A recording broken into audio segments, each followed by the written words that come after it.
So this motorhome is fitted with 2 TVs. We're going to go through the operation of 1 television, and then we're going to have a look at the slide out TV above the dining table. The TV here in the bedroom area, we're going to go through the operations of that. As you can see below, they're the 3 remote controls that you need to operate the TV, etc. First of all, this is the remote control for the TV. This is the remote control for the satellite TV, and this is the Apple TV control.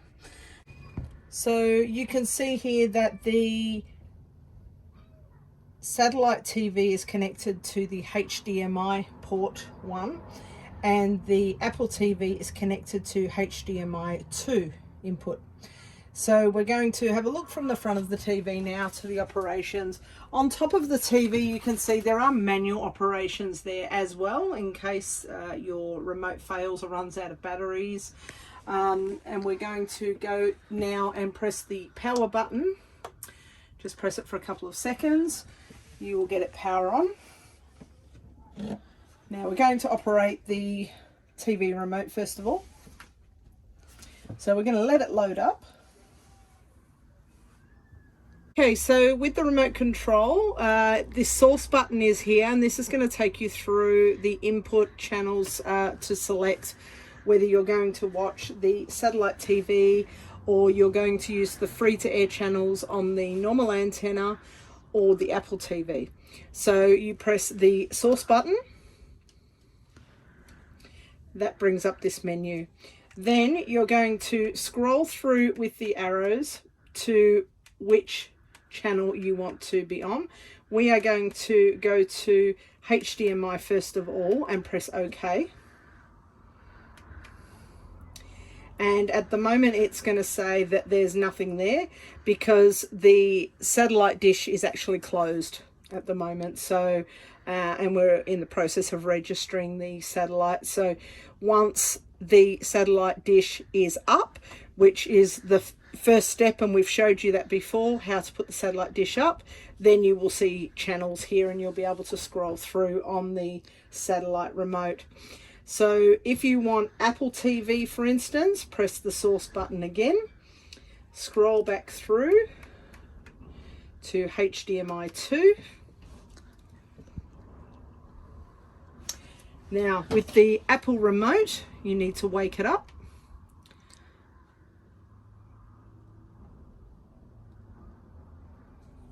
Okay, and pressing the menu button wakes it up, and then again there is a video to watch to operate the Apple TV. So go ahead and watch that video, and that will show you how to use the remote and the click pad. Okay, so just letting you know, on this TV in the bedroom, you'll notice that we've installed the Apple TV underneath here. Now it's in a cover where you can slide the box out of, and you'll see that the connections are all in there. So what you need to do is pull out the connections from the Apple TV and slide the box out, and then we're going to show you in a minute how to install it at the other TV if you want to watch the Apple TV at another TV.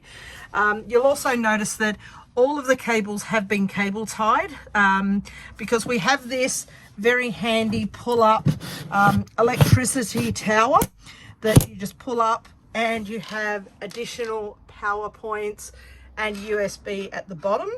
Now because it actually collapses down underneath, everything has been cable tied. So we do ask that you not move the TV from its current position until you have to actually take the front of the TV off to store it for travel, and we'll show you how to do that next.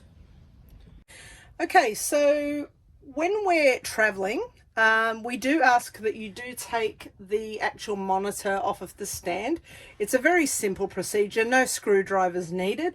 You have a very simple screw nut here that you turn over here, and once it's fully loose, the TV just pulls directly straight out of the top and it's loose. You don't need to do anything else with this. It's all locked into position, and we do ask that you keep it locked into position because of the cabling. So it is just a simple unscrew this and pull the TV out.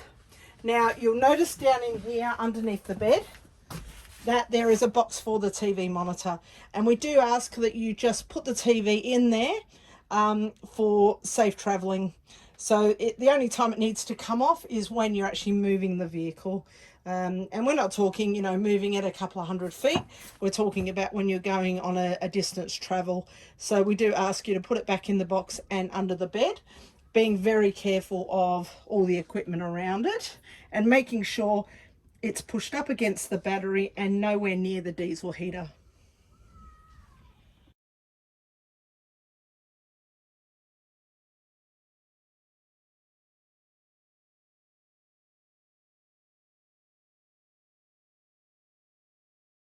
Okay, so in this cabinet here is your second TV.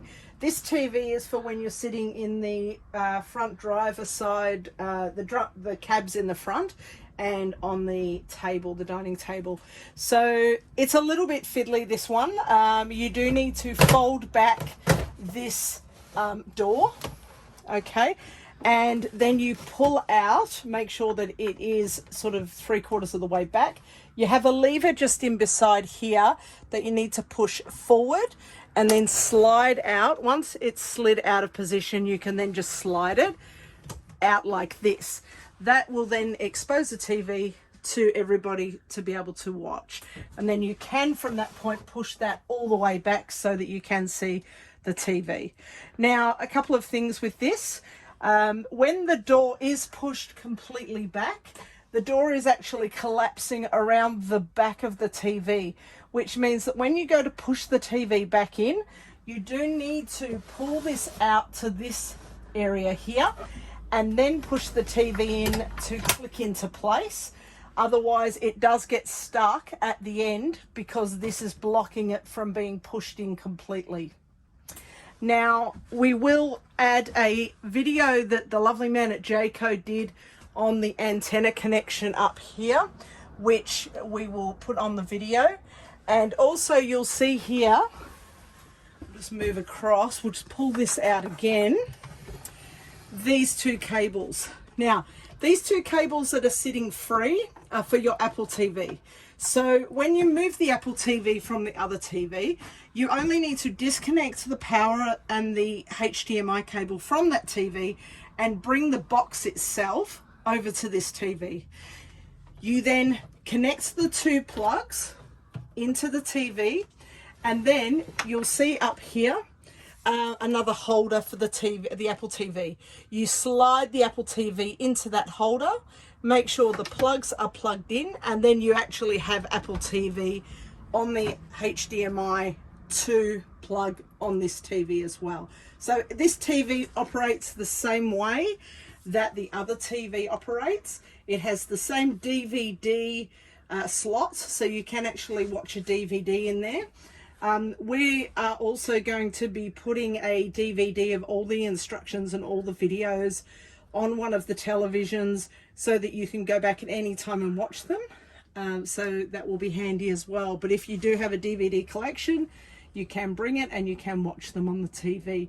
You just make sure that when you're in the source button that you select the DVD section instead of the HDMI 1, 2. Again, this TV here, because it is stored in a cupboard, does not need to be removed for travel. This TV stays in this cupboard at all times. You don't need to take anything off of the bracket.